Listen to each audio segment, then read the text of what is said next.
Ashama akkam jirtu kabajamtoota daawwattoota Gullallee Miidiyaa Neetwoork keenya kan guyyaa irraa qabannee jirra. Oduu dubbisuun kan isin faana turu ana Boonnaa Waabekooti. Duraan dursaa hangafoota oduun isinitti hima. Godina Shawaa Lixaa aanolee hedduu keessatti qaamoleen nageenyaa mootummaa namoota nagaa dararuu fi hidhuu itti fufuun himame.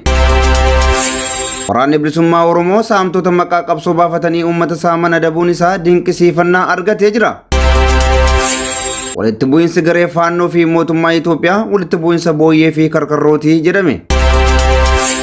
Dhibeen busaa godinaalee Oromiyaa lixaatti namoota 100,000 ol ubuunis himamee jira. Kunneen hangafoota oduu turanii amma oduu bal'inaan.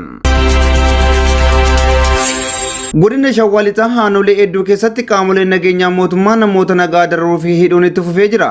Godina Shawaa Lixaatti qaamoleen nageenyaa mootummaa dargaggoota nagaa sababa tokko malee hidhuu fi dararaa itti fufuu isaanii maddi keenya nuuf himee jira. Godina Shawaa Lixaatti gandoota aanaa Amboo keessa jiran keessaa dararaan qaama mootummaatiin dargaggootaa fi uummata aanichaa irra gahaa jiru daran ulfaataa fi kan yeroo kamiyyuu caalaa jabaataa ta'uu maddi keenya gamasii GMN itti himee jira. Mootummaan nama nyaataa PP kun dargaggoota nagaa dirree barnootaa fi hojii irraa qabuun ati seelii diinaati jechuun dararaa jiru. Kanaanis uummanni yaaddoo nageenya hamaa keessa seenee jira jechuun maddi keenya odeeffannoo nuuf kenneera. Mootummaan PP dargaggoota maqaa shanee jedhuu fi seelii diinaa jedhu itti baasuun balleessaa tokko malee qabee erga hidhee booda mana hidhaatii baasee ajjeesaa jira. Haaluma kanaan godina Shawaa Lixaa bakkoota waraanni bilisummaa Oromoo keessa socho'u keessatti qaamoleen nageenyaa mootummaa namoota harka maleeyyii maqaa maxxansaa itti baasuun dararaa jiru. Akka maddi keenya nuuf ergetti godina Shawaa Lixaa gandoota aanaa Amboo keessatti torban kana hidhaa jumlaa fi dararaan uummata Oromoo irratti jabaateera. Uummanni bakkaa bakkatti socho'ee jiraachuu hin dandeenye jechuun sodaa nageenyaa qabaachuu isaanii nuuf himaniiru.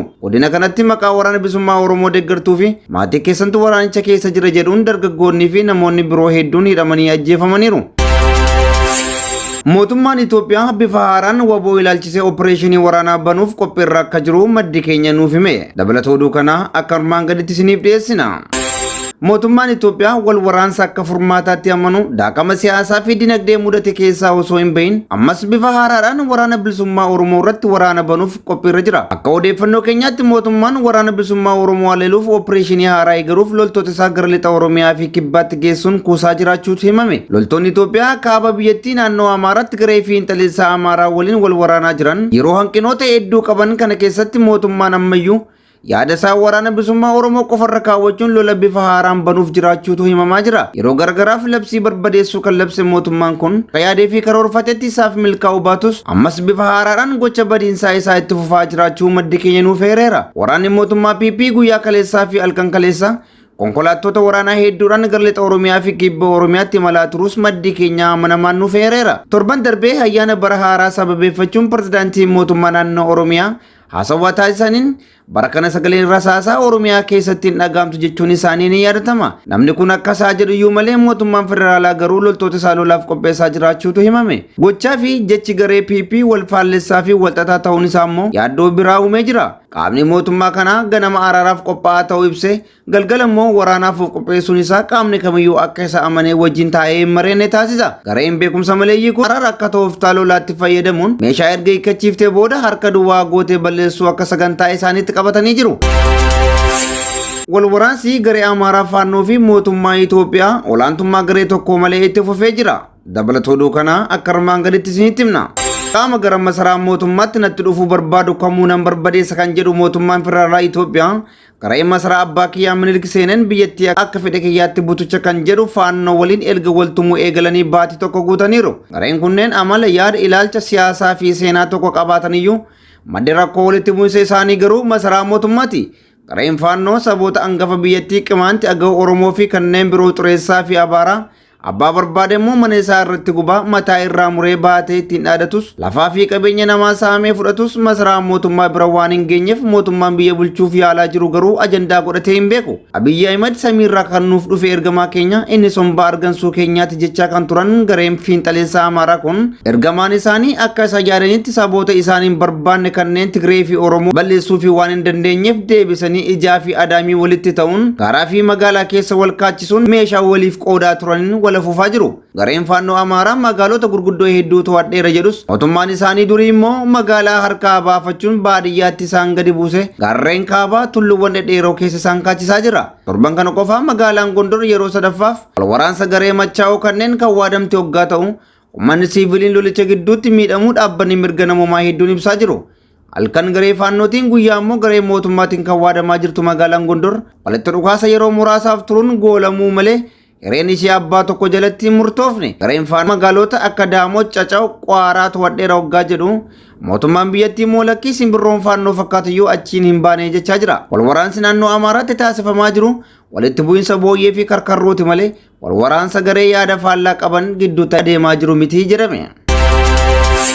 Waraanni bilisummaa Oromoo garee maqaa qabsoo baafachuun uummata Oromoo saamaa ture to'achuun isaa dinqisiifannaa argate. Oromiyaa godinaalee garaagaraa keessatti maqaa waraana bilisummaa Oromootiin qaamoleen mootummaan bobbaasee fi fedhii mataa isaaniitiin gurmaan uummata saamuun yakkoota garaagaraa dalagaa turaniiru. Waraanni bilisummaa Oromoos yeroo garaagaraatti gochi kun kan miseensa isaan raawwatame akka hin taane ibsaa turus yakkichi daran itti fufuun namoonni hedduun dararaaf saaxilamaniiru. Haaluma kanaan waraanni bilisummaa Oromoo duula saamtota kana funaanuu eegaleen godinaalee Oromiyaa hedduu keessatti hojii boonsaa raawwateera. Magaalaa Naqamtee fi naannoo isheetti yakkoota saamichaa saba Oromoo irratti kan raawwatan gareen safuu Oromummaa hin qabne afur waraana kanaan to'atamanii uummata durattis yakka isaanii amananiiru. Uummanni Oromoo gareelee mootummaan qindeessee fi ofii isaanii saamtota taasisan gidduutti rakkachaa ture. Kana malees maqaa qabsoo Oromoo baafachuun uummanni Oromoo waraana bilisummaa Oromoo akka jibbu qaamota gochaa turaniira. Erga viidiyoon saamtota kanaa waraana bilisummaa Oromootiin gadi lakkifame booda namoonni hedduun gocha waraanni kun raawwate dinqisiifachaa jiru. Weerarri dhibee busaa godinaalee Oromiyaa garaagaraa keessatti namoota fixaa jiraachuun himame. Dhibeen busaa godinaalee Oromiyaa garaagaraa keessatti namoota fixaa jiraachuun himame. Godinaalee Oromiyaa garaagaraa keessumaa immoo godinaalee lixa Oromiyaatti argaman kanneen akka Wallagga Lixaa, Qellem Wallaggaa fi Iluu Abbaa Boor keessatti dhibeen busaa namoota hedduu miidhaa fi ajjeesaa jiraachuun himame. Akka dhaabbanni fayyaa Itoophiyaa baasetti godina Qellem Wallaggaa qofatti namoonni 60,000 ol dhibee kanaan qabamu beeksiseera. Godinaalee lixa Oromiyaa kanneen keessatti dhibeen kun erga namoota ajjeesuu eegalee tureera kan jedhan hawaasni naannichaa mootummaan deebii quubsaa kennuu dhabuu isaatiin dhibichi guutummaa biyyattii walga'aa jira jedhan. Dhibeen busaa godina Wallagga Lixaa aanaa Mandiitti namoota hedduu ajjeesuusaa kanaan dura gabaasnee ture. Ayyan kabajamtoota daawwattoota keenyaa oduun keenya kan guyyaarraa kan hangasii ture. Oduu kana qopheessee kan isin biraan ga'e ana Boonnoo Waabeekooti. Isinis sagantaaleen keenya yeroo hundumaa akka isin bira ga'aniif toora YouTube Gullallee Miidiyaa Neetwoorkii sabiskiraayibii gochuun deeggarsa keessan akka nuuf laattan isin gaafanna. Yaadaa fi gaaffii yoo qabaattan karaa iimeela keenya gullalleemiidiyaa@gmail.com ergaa keessan nu biraan ga'uu hin dandeessu. Waan nu dhaggeeffataniif galatooma.